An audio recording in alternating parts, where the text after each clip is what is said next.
ngayong araw na ito. Talakayin natin ang tila joint projects ng ilang mainstream media outlets at ang PTV4. Raises the question, in the fourth estate, what happens when everyone collaborates or everyone is regulated? So bago tayo magpatuloy, huwag pong kakalimutan, like, share, follow, and subscribe. Medyo mahaba-haba ang opening natin ngayong araw na ito. So ano ba ang nangyari ngayon? Very recently, yung newly appointed PTV General Manager na si Mr. Lino Cayetano, nag-anunsyo na yung three major media networks, GMA7, ABS-CBN, and TV5, agreed to or allegedly reached out to assist PTV4. So, una-una, nag-authorize nito yung board. Yung PTV is a corporation, it's a government-owned and controlled corporation, at mayroon silang board of directors. In-adopt ng board of directors ang official resolution na ino-authorize si Mr. Cayetano, newly minted GM ng PTV4, to forge partnerships with these media organizations. Bukod pa dyan, ang goal daw ay to bring multimedia stakeholders to the table to make PTV more relevant, engaging, and responsive to the public. Parang okay pa, di ba, pag tinitignan mo. It's supposed to also have the goal for better reach, para mas malawak daw ang abutin ng PTV. Technically, malawak naman talaga ang abot nito. Ang media assets ng PTV cover nationwide, may nationwide coverage for television ang PTV, but it is not as extensive as the former reach of ABS-CBN when they still had full studio facilities and several broadcasting towers. Ang intensyon is to improve public information and the delivery of government initiatives to the Filipino people. Allegedly, this marks a major effort to upgrade the state-run broadcasting by leveraging the industry's resources of the country's largest media networks. Sa umpisa, parang okay. But really, what does it mean? It means that it is ushering a new era of collaboration between the major media giants and PTV, the government-owned and controlled television media. Very interesting, di ba? But a lot of people are already questioning what's going to happen to the fourth estate. Ngayon, ano ba ang fourth estate?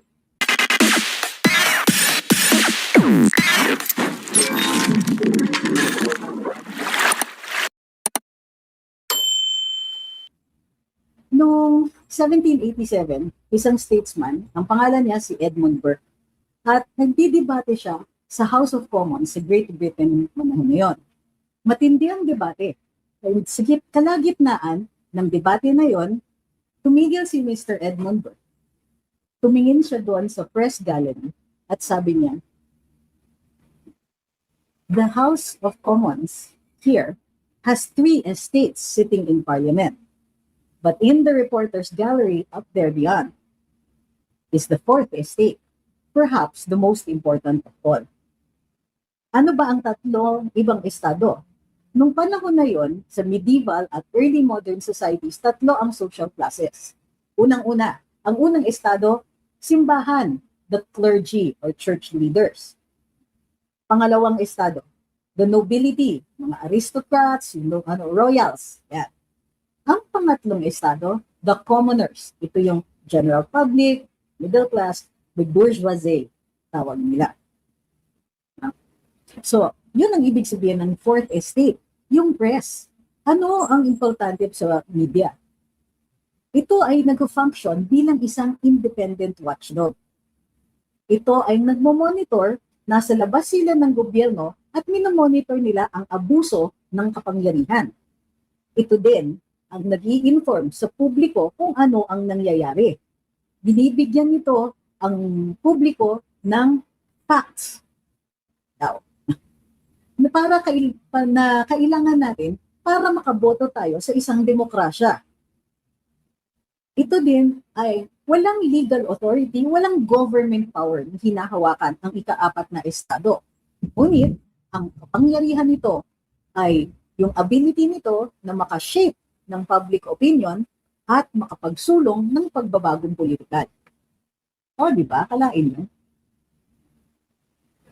So, kung mayroong ganito, makikita natin, dapat ang fourth estate o ang media ay independent. Sa panahon ngayon, mayroon na rin tayong social media.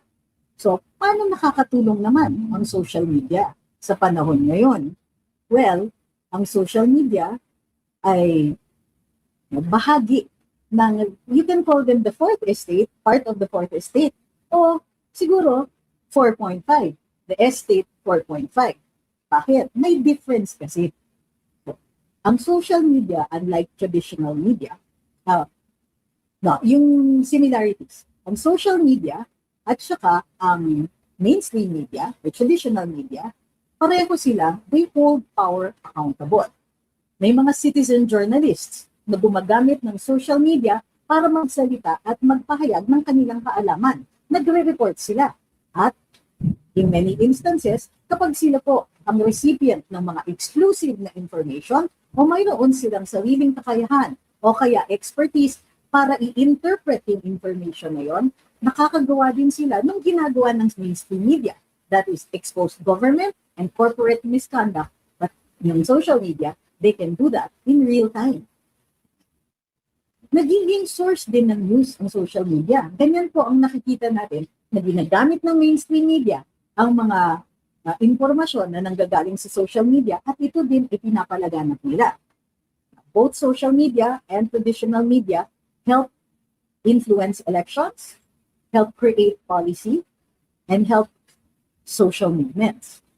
Ang pagkakaiba, ang social media, unlike mainstream media, because many times it is in real time, sometimes social media also relies on information that is coming from traditional media. According to the fourth estate or to journalists, journalism or the traditional fourth estate, they use professional editors, they use fact checkers, they have a system to check or vet information. Mayroong silang mga boss na nagsasabing, pwedeng i-run yan, pwede rin hindi. Mayroong curation ito. Ang traditional media, nag-curate din sila. Pag bilang sasabihin hindi, at hindi rin natin masasabi na completely objective ang traditional media. Kasi dun pa lang sa pagpipili na kung anong mga istorya ang ilalabas nila o kung anong anggulo ang pipiliin nila, they are taking a stand. Meron din silang mga tinatawag natin na editorial policies. Meaning, mayroong times that the assets of a media corporation are put towards taking a particular side, such as a political party, or such as protecting the business interests of the owners of the traditional media outlet. Unlike traditional media, social media has two-way communication. There is interactivity. So there is also still a means to correct itself, but it is not the same kind of means that traditional media uses. So, meron tayong fourth estate, meron tayong possible estate 4.5. Diba? Pero bakit tayo nagdadalawang isip tungkol dito sa parang magiging collaboration between PTV and other media outlets, particularly those in the private sector? Collaboration between dominant mainstream media and government media poses a threat to free speech. Bakit? Normally, hiwalay yan. Gaya nga ng sinabi natin, ang fourth estate, labas yan sa gobyerno. Hindi yan kasama dun sa nobility, hindi yan kasama dun sa clergy, at hindi rin sila normally kasama dun sa sa common people. Pero, once they merge with government, nagkakaroon na sila ng ibang level of power.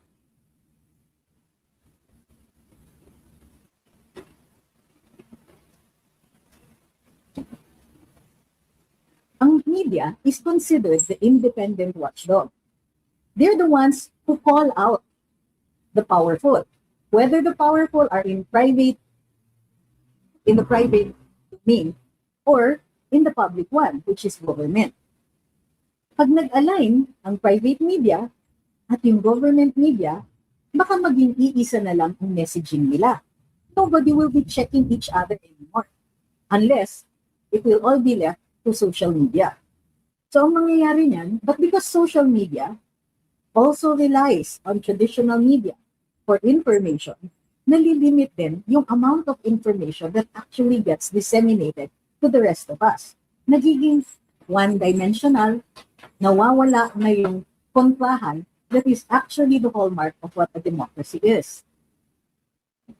Itong alliance na to ay magbabago tuloy ang diskurso sa publiko. Kung iisa lang halos ang source of information o kukunti lang ang dimensions na nakikita natin, ganun din magiging limitado ang ating ability para makapagdiskurso sa lipunan. And discourse is where the public learns. Discourse is also where ideas are sharpened. Pero kung iisang panig lang ang naririnig natin halos, paano natin patatalasin yun? At ano? At saan tayo kukuha ng alternative forms of information that will provide us a means to check what is coming out of the collaboration? Bukod pa dyan, how does this now affect access to government sources? Baka maging monopolyo. Tatlong malalaking media, access nila to information that's coming from government. Wala pa kasing maliwanag dito sa collaboration na ina-announce ni PTV GM Lino Cayetano, kung kaya't it is normal for us to question, how is this going to work? At ano yan? Kapamilya, kapatid, kapuso, ngayon, kasabwat? Furthermore, di ba, dati ang pinoproblema natin is napakaganado ng gobyerno na mag-propose ng regulation dito sa social media. Pansinin niyo, all over the world, meron namang some kind of regulation, such as, but not limited to, the same ways that we provide certain limitations to free speech. This is how it works sa legal system. The rule is free speech. The exceptions are when that speech causes damage. Halimbawa, damage to the safety of the state, to the safety of the people, damage to reputation, when it threatens the existence of the state. That's why may mga laws tayo against inciting to sedition, rebellion, terrorism, war. May mga speech din that cause damage but are not necessarily inciting. Halimbawa, pag sumigaw ka ng sunog sa loob ng sinehan at magkakos kayo ng stampede, that is a form of free speech that is also regulated because it causes damage.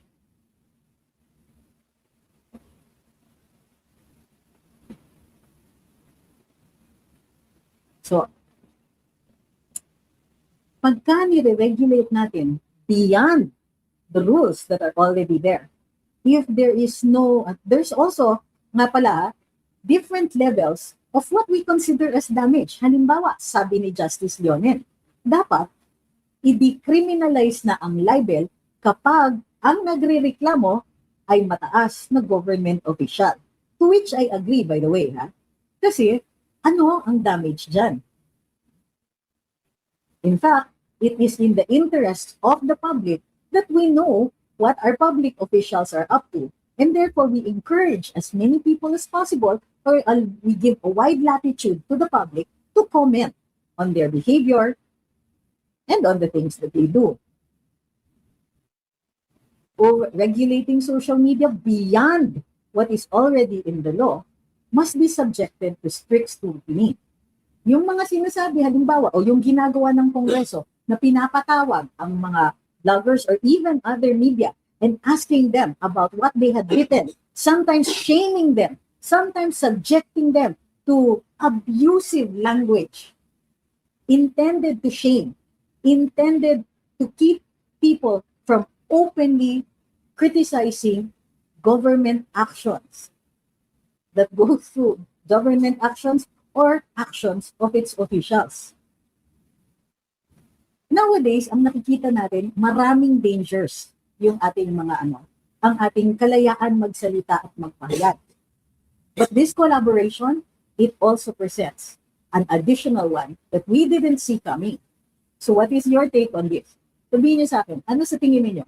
Ito po ba ay sa ikabubuti natin? O mababakura na ang impormasyon na nagiging available sa atin. It's bad enough that mainstream media doesn't like social media.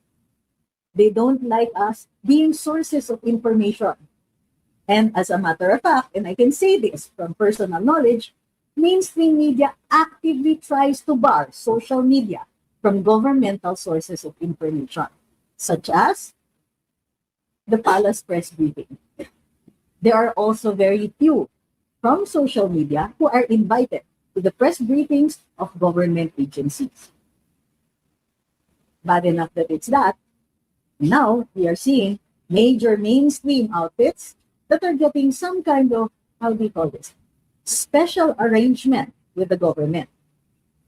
We eagerly await how they're going to make this, how they're going to effect this, how they're going to execute this.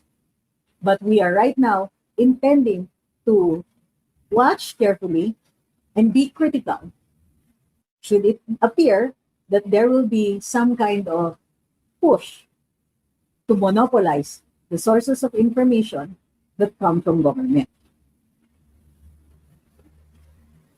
RJ, this is not true. Billionaire News Channel is not owned by Martin Romualdez. If you will look up the SEC documents, it is owned by Prage, P-R-A-G-E. Who are the major stockholders of Prage? You will see that it is the same officers who are running Billionaire News Channel. So yung sinasabi nyo, ano kaya motive nitong si Tamba? Why he's inviting DBS vloggers? The reason management is inviting DBS vloggers is because we have been ignored for so long. And I will challenge the maliciousness of your saying na Martin Romualdez pala, owner ng Billionaire News Channel. At the very least, if you want to ascribe it to an oligarch, get your oligarchs right. The real rumor is that it's supposed to be EKR. But the fact is, look it up on the SEC website if it's there. You can actually ask, who owns Billionaire News Channel? Ang problema sa inyo, you stray into very dangerous territory without actually checking your source of information. Tapos may ganyan ka pa. Alam natin si Tambi may hawak ng malaking troll farm. Ma'am, naisip nyo ba ito? Do you know who used to own the first company that is now part of Billionaire News Channel, which is Politico? Do you even know? I was one of the first. I was, in fact, the first publisher of Politico. Oh, I bet you didn't see that. And I am not Martin Romualdez. Okay?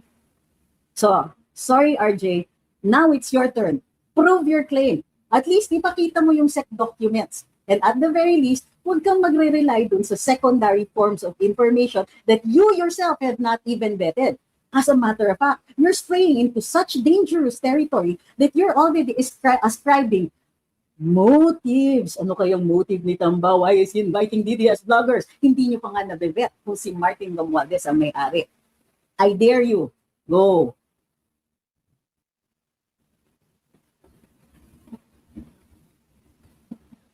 Ma'am, naisip nyo pa ba to? What makes you think that I would go into Billionario not knowing who is behind it, what is at the back of it, and all of that? Eh ako nga ang unang publisher ng Politico, which was the first flagship project, which was the first, how do you call this? We were still doing tabloids at the time, 2015. Oh, chinek nyo ba? Bago nyo nilabas yan. Double check nyo po. I left Politico and the partners who now form Prage Corporation in 2016 because I took a stand to favor and to support the Duterte administration. Check your facts.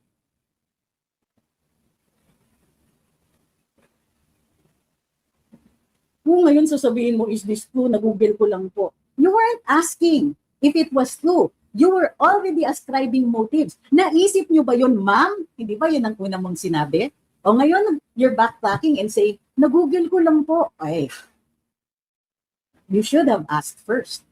Diba? Because when you ask belatedly, it already shows your motives. It already shows an intent, at the very least, that your words will carry malice.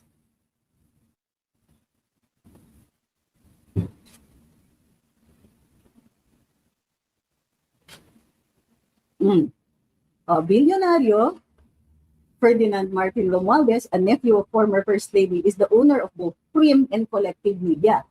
Pridge po ang may-ari ng bilyonaryo. So just because they called him a bilyonaryo, you call him the owner of Bilyonaryo News Channel? Parang ang labo.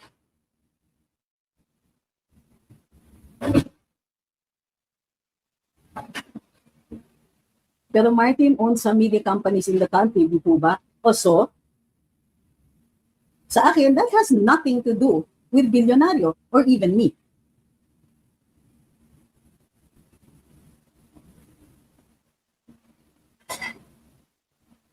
Sabi ni Pimo, kahit sa Google, ang daling lumitaw yan, BZMM, ang lalabas, hindi Bilyonaryo. Sabi ni John, nakakatakot pala si attorney kaharap sa court. I'm not proud of it, pero may ilan na akong witnesses na napaiyak. I did not intend to make them cry. And most of them they were all men. Hindi ako nagpapaiyak ng babae, not fair.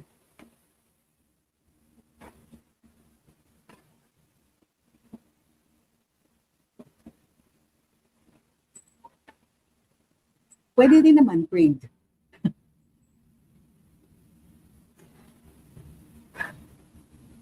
May ganap pa kaya si Tamba ngayon, like behind the scenes? I don't know, but he is facing cases. Sabi ni Reklamo, money is the root of all evil, tapos Bilyonaryo News Channel nila. Ano daw? Make it make sense. Malicious question. Bakit po wala kayong reaction kay Franco Mabanta? Pinagbawalan po ba kayo rito? Ngek, sino magbabawal sa akin? Mr. Sumer, nagtutrol ka, no? Magkanong bayad sa'yo? Ikaw ba, inutusan ka para pumunta dito at mag-call? Pwede ko rin tanungin yan sa'yo. Sinong backer mo? Okay? Kaninong operation ka? Ikaw ba ang hinire ng troll farm ni Martin? Ikaw ba ang pinapapunta dito ng Malacanang para magganyan? Para mag-ascribe ng evil motive sa amin? So, am I required to react to everybody who makes a statement? Pagka hindi ako nagawa ng statement, halimbawa, dahil sa, let me see, let's say nadapa si Presidente, am I supposed to make a statement for that? At pag hindi ako gumawa ng statement, hindi ka na critical kay BBM. Wow! Isn't that incredible? You see, if you want to be malicious, at the very least, you have to make sense. At the very least, you need to make it logical and you need to back it up with facts.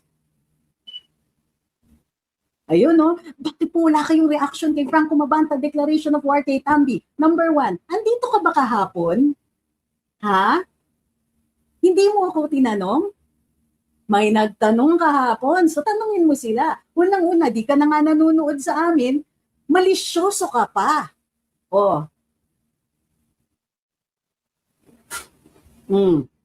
Sige nga.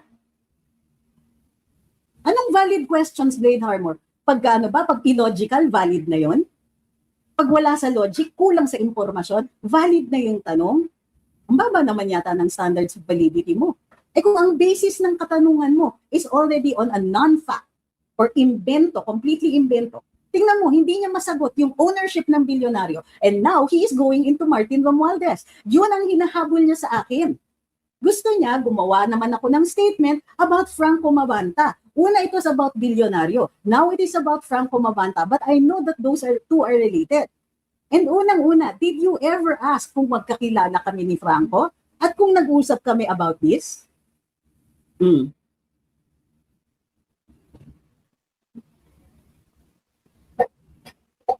Sabi ni Bright, napadaan na nga lang, tapos kung makakomment, akala mo tagal na nanonood dito at alam lahat ng live mo.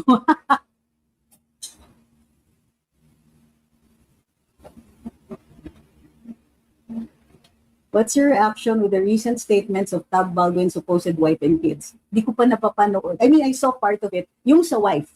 Sabi niya, dangerous. Si Coach Tab Baldwin. Pero hindi ko nakita yung reasons niya for that. So I'm waiting for details bago tayo mag-react. And for those of us who are here, those of you who are here and who already know me, pakisabi nga kung nagni-knee-jerk reaction ako to everything. Ano akala niyo ba sa akin? That this is all I do? Akala niyo I don't have a life outside of social media? Sabi ni Ray, nag-fishing lang yan. Correct.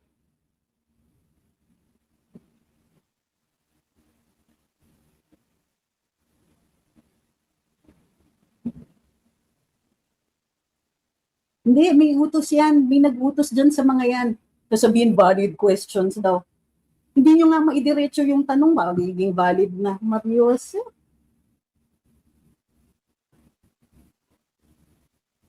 Ano yung detalye? Bakit daw hindi safe si Mr. Bud, si Coach Tab?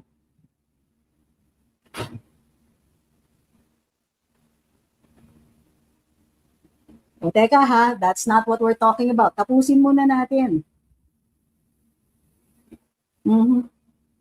Genuine questions? Bakit ayaw niyang bitiwan ni Martin Romualdez? Bakit malisyoso? Bakit? Hindi niyo ba naisip yon? May mga ganun eh. Judgment na kagad. Hindi pa niya naririnig yung kasagutan. Biglang may judgment. Siguro naman, alam ko kung sino mga may-ari ng bilyonaryo dahil nung politiko pa lang sila, isa ako sa unang publisher. And at the time, we were simply publishing tabloids and the online version. After a while, hindi na kami nag-publish ng paper version, online na lang.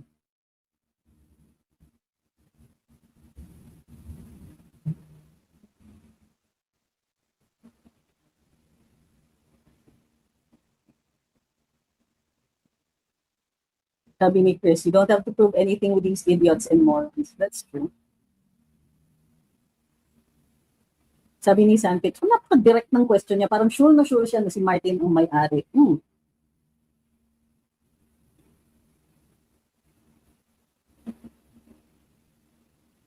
So, ano yung detalye? Diba, I saw the video of, just para tapusin din natin tong issue na to ni Coach Tab. Anong sinabi? I mean, beyond that video, may clear yung nakita ko eh.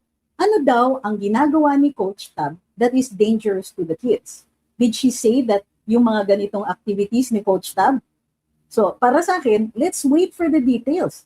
Parang napaka-ano naman yun. And why would you piecemeal this? Kung dangerous si Coach Tab, bakit hindi niya pinaprovide yung detalye? So, ako, eagerly awaiting what details are going to come out. I do not know who Graham Hancock is. Sorry.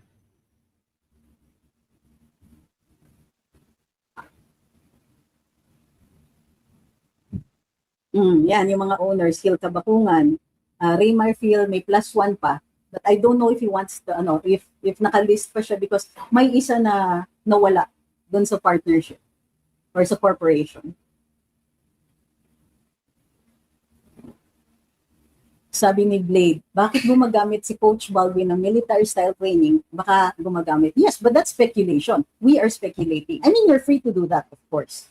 Pero, what we need is for the wife to be specific. Eh, ganyan pala ka-dangerous eh. So, I mean, we can speculate all we want. Pero hindi ba the best information would be for the wife? Why are you stopping? Bakit nagsasalita ka, dangerous siya, tapos hindi niya sinasabi eh. Maybe she should execute an affidavit.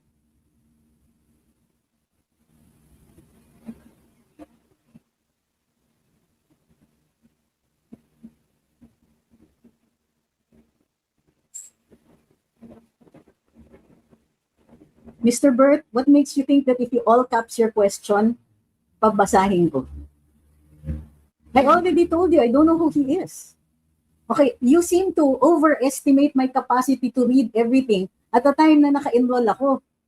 So, paki-validate nga, pakisabi nga sa akin why I should know Mr. Graham Hancock and why should I care?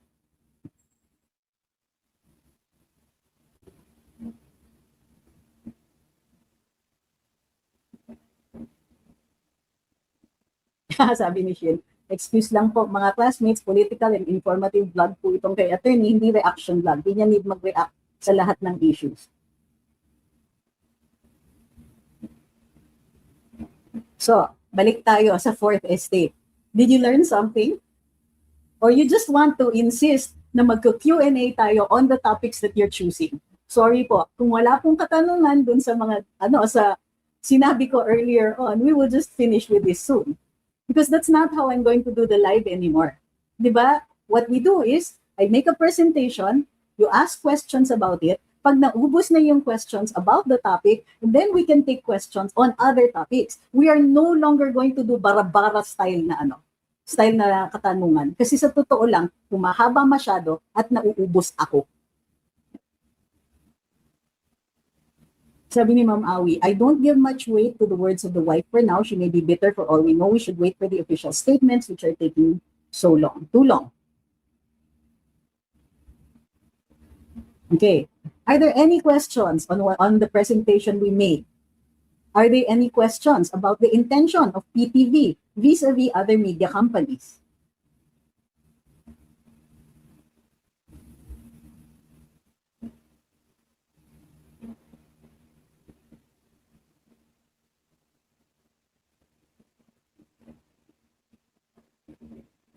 Sabi ni Kid Wanderer, isa pa, ang sister news station ng bilyonaryo is Abante, which is critical of MR. Just ko, do you bite the hands that feed you? Love that.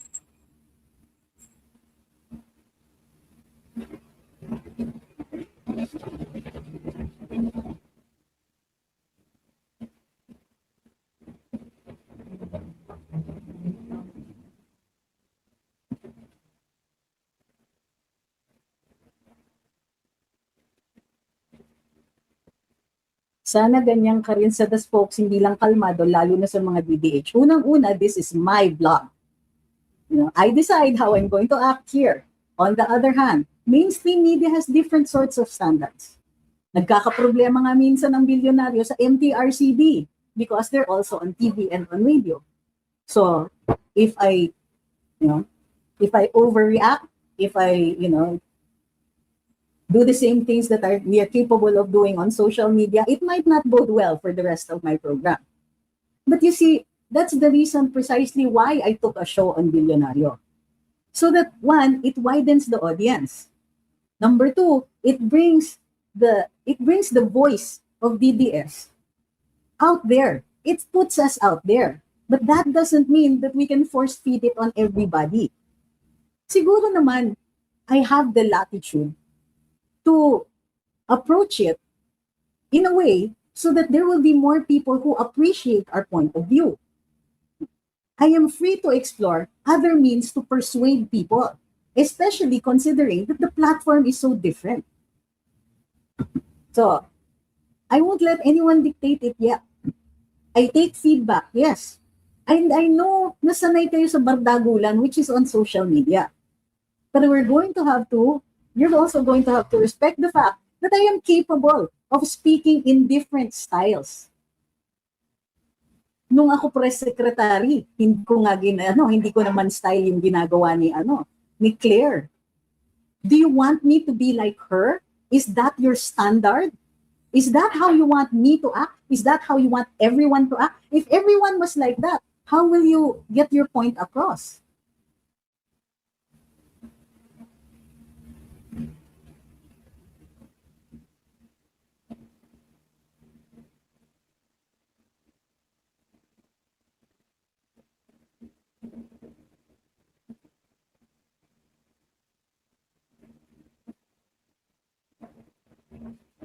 Sabi ni Hans, hindi po, tama po yung ginagawa ninyo.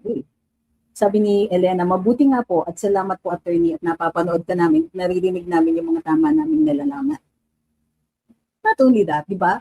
We bring you as well in front of other people. It's like, okay, not only that, we can ask people that we want to be interviewed.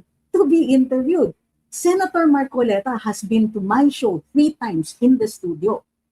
In many instances, I think that he goes naman to other studios. So of course, Net25, he's a mainstay in Net25. But he takes the time out to go to the studio. Senator Robin, I don't think we hear enough of him. We've brought him.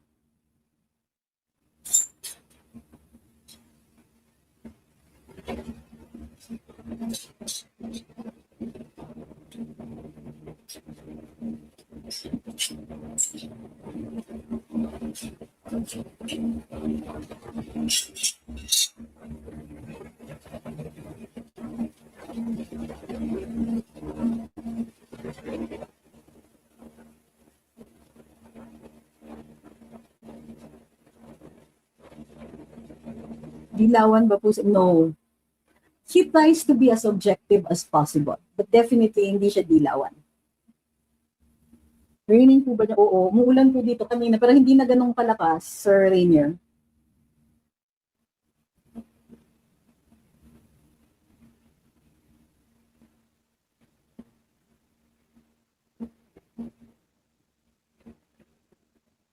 Oh, this one, I'd like to answer this. Maganda naman tong tanong ni RJ.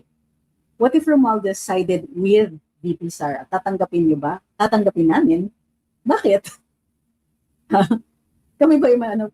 Kailan kami naging judge at nagsabing kami yung tumatanggap, kami yung tumatanggi, ganun? Kasi napanood ko parang not in good terms anymore si Tamba in BBM. So it's Romualdez versus BBM now. I don't know how real as far as I know it's First Lady versus Romualdez. Siyempre kasama na si BBM doon. Now, as to everything else, speculative yan. Titignan pa natin. It would be interesting to see Mr. Romualdez trying to side with VP Inday. Pero hindi ako yung magde-decide kung tanggap o hindi. Siyempre si VP Inday has a say in that. We will have to hear all sides first. Hindi tayo mag-speculate na no or yes. Paano kung may usapan? Paano kung ilabas niya lahat? I'm not saying that we will have even the power to exonerate him from his legal cases. Ang daming aspects na kailangan isipin pa niyan. Personally, I would be very, very suspicious if he suddenly decides to join VP Sara. But I would be very interested to know why he's doing that.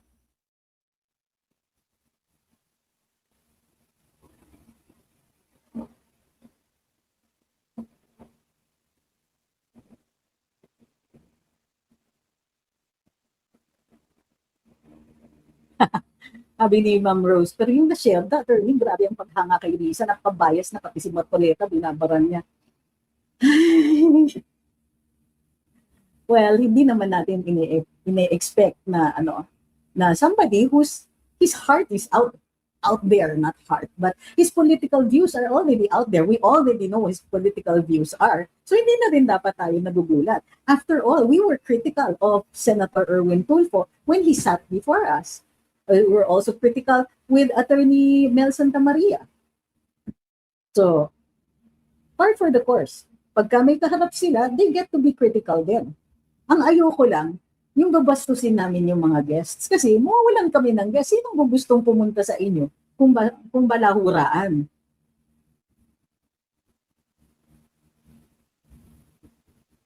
Sabi ni Kid, pero aminin, malakas ang kahatak ng viewership ng The Spokes pag si Attorney Pigs naka-angkot.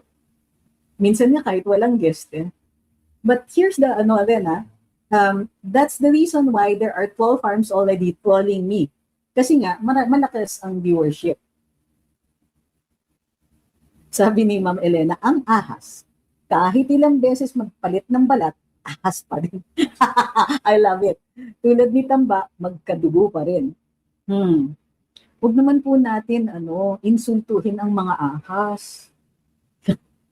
Hindi ba pwedeng sui generis si former House Speaker Martin Romualdez? Ang ibig sabihin ng sui generis, in a class by itself. So, he's in a class by himself. Kasi I think, kuwawa naman ang mga ahas. Sabi ni Ma'am Welda, big thank you sa mga pag-unawa niyo po sa amin na tututo po kami sa mga pangyayari ngayon sa bansa natin. Naku, maraming salamat din po ma'am at na kumbaga hindi kayo na-turn off dun sa style. Kasi minsan wala nang time talaga sasagutin mo ng diretsahan. There's no time to pussyfoot or to soften the blow. Thank you, Sir Enan. Hi, Ma'am Lumpia Queen. Sabi ni Janzi, as if naman mag-side si Tambi kay VP Inday. Baka kahit si Sen ay hindi matuwa. Tingin ko malabo yan. You're right about that. Masyadong ang speculative yan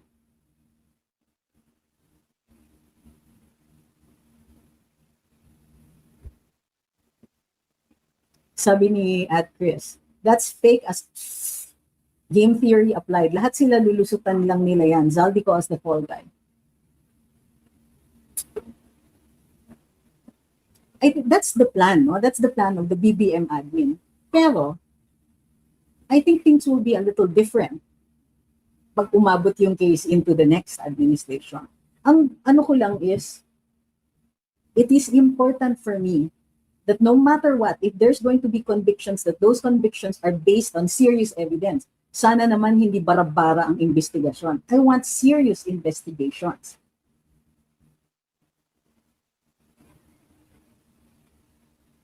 No po, no na po.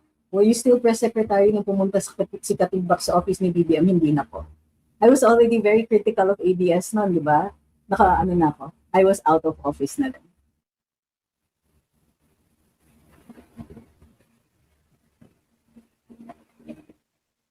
Sabi ni Strictly, my thoughts on Fourth Estate is right now MSM is severely compromised na that even without the official collab announcement, we're already suspicious as to the content they're putting up.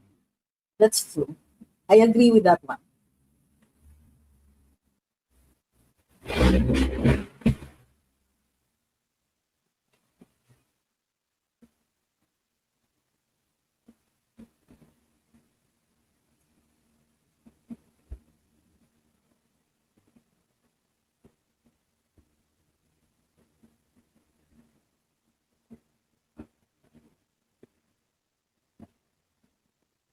Sabi ni Strictly, the new media collaboration is how we get bigger and bigger monopolies. Dati, there's a very clinical approach to being a news anchor kasi kailangan ng impartiality talaga. Ngayon, feelings na nauuna.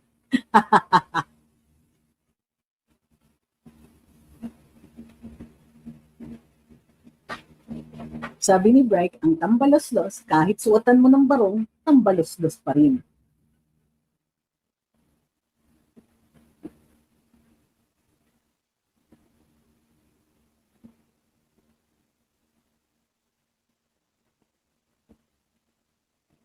Sabi ni Kid, hindi nila makakasuhan si Manang Aimee kasi buhay pa si Mama Meldy.